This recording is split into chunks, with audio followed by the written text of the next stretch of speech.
Bismillahirrahmanirrahim. Assalamualaikum warahmatullahi wabarakatuh. Alhamdulillahirabbil alamin wa bihi nasta'inu ala umuri dunya waddin. Assalatu wassalamu ala asyrafil anbiya'i wal mursalin wa ala alihi wa ashabihi wa man ittaba'ahum bi ihsan ila yaumiddin.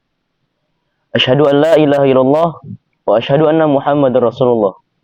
Allahumma iftah lana hikmataka wa anshur alaina rahmataka min khazaini rahmatika ya arhamar rahimin. Segala puji bagi Allah Subhanahu wa taala yang telah memberikan kita beribu-ribu nikmat. Dan salah satu nikmatnya ialah kita masih dapat menjadi umat Nabi Muhammad SAW. Salawat serta salam tak lupa terlimpah curahkan kepada baginda alam Nabi Muhammad SAW, kepada keluarganya, kepada sahabatnya, dan kepada siapa saja yang mengikuti ajarannya hingga hari akhir kelak. Semoga Allah Subhanahu wa taala menjadikan kita orang-orang yang senantiasa bersyukur kepadanya. Teman-teman yang saya banggakan, di dalam Islam, Allah Subhanahu wa taala telah menetapkan rukun Islam yang 5. Salah satu di antaranya ialah salat. Salat adalah kewajiban bagi umat muslim yang memang harus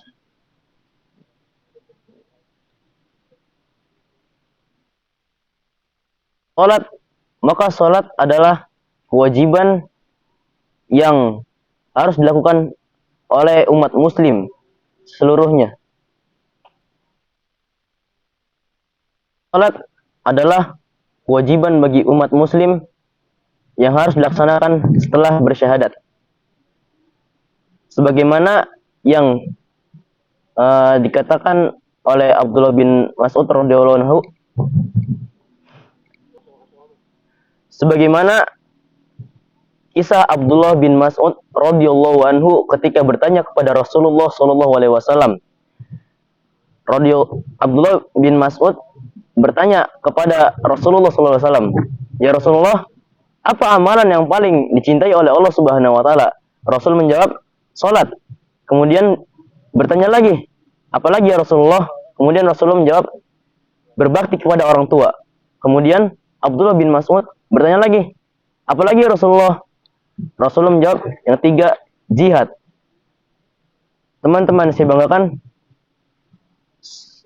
salat adalah kewajiban yang sangat penting dan harus dilaksanakan sehingga menjadi amalan ibadah yang paling dicintai Allah Subhanahu wa taala. Maka dari itu kita harus melaksanakannya dengan sesuai ketentuan-ketentuan hukum yang telah ditentukan oleh Al-Qur'an dan Sunnah.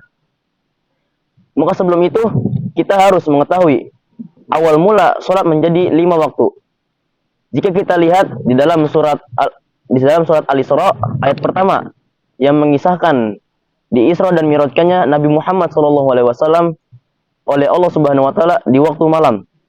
Dari Masjidil Haram ke Masjidil Aqsa, kemudian naik ke Sidratul Muntaha. Nah, disitulah Nabi Muhammad SAW diperintahkan untuk melaksanakan kewajiban yaitu salat 5 waktu.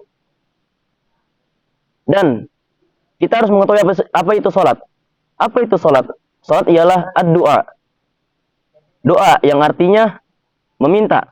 Meminta kepada siapa? Tentunya umat muslim meminta kepada Allah Subhanahu wa taala. Maka bagaimana caranya? Maka fikih mengajarkan as-salatu hiya aqwalun wa af'alun wa muftatahatun bitakbiri wa muhtatamun bitaslim. Salat secara syara ialah suatu perkataan dan perbuatan yang diawali dengan takbir dan diakhiri dengan salam.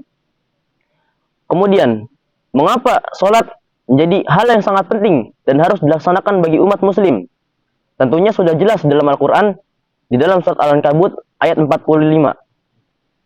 Yaitu waqimis shalah inna sholata tanha 'anil fahsya'i wal munkar. Dan dirikanlah salat. Sesungguhnya salat mencegah perbuatan keji dan mungkar. Maka dari itu kita harus melaksanakan salat dengan sesuai ketentuan yang diajarkan oleh fikih di dalam Islam dan sesuai ketentuan Al-Qur'an dan Sunnah. Dan kita jangan sampai meninggalkan salat atau lalai dalam salat. Karena kenapa? Karena fawailul lil musallin. Celakalah bagi orang-orang salat. Mengapa orang-orang salat tapi ia celaka? Maka dijelaskan di ayat selanjutnya, yaitu alladzina hum an salatihim sahun, ialah orang-orang yang lalai dalam salatnya. orang-orang yang lalai dalam sholatnya ialah orang-orang yang memang dia mengerjakan sholat, tetapi di dalam hati dan pikiran mereka tidak ada Allah Subhanahu wa taala. Maka dari itu kita harus berlindung pada Allah Subhanahu wa taala dari lalainya sholat yang bisa membuat kita menjadi orang-orang celaka. Kemudian, maka bagaimana caranya kita meningkatkan kualitas sholat kita?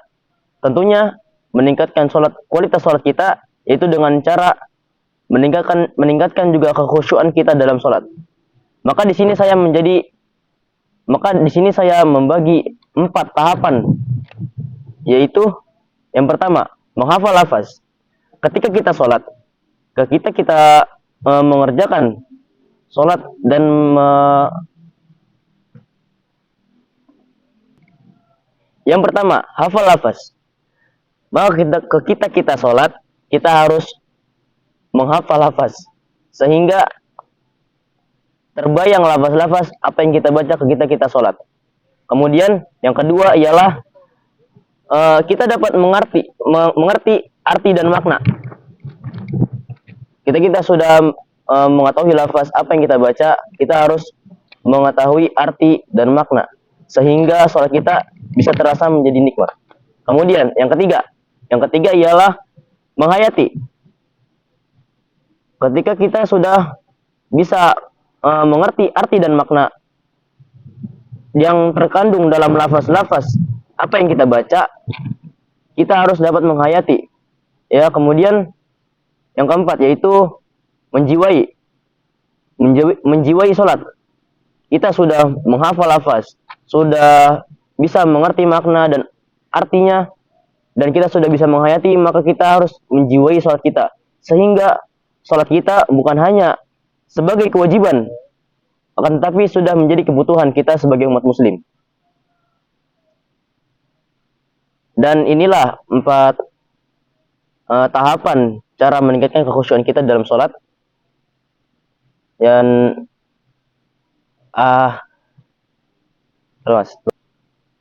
itulah 4 tahapan cara kita meningkatkan kekhusyuan kita di dalam sholat. Sekian dari saya.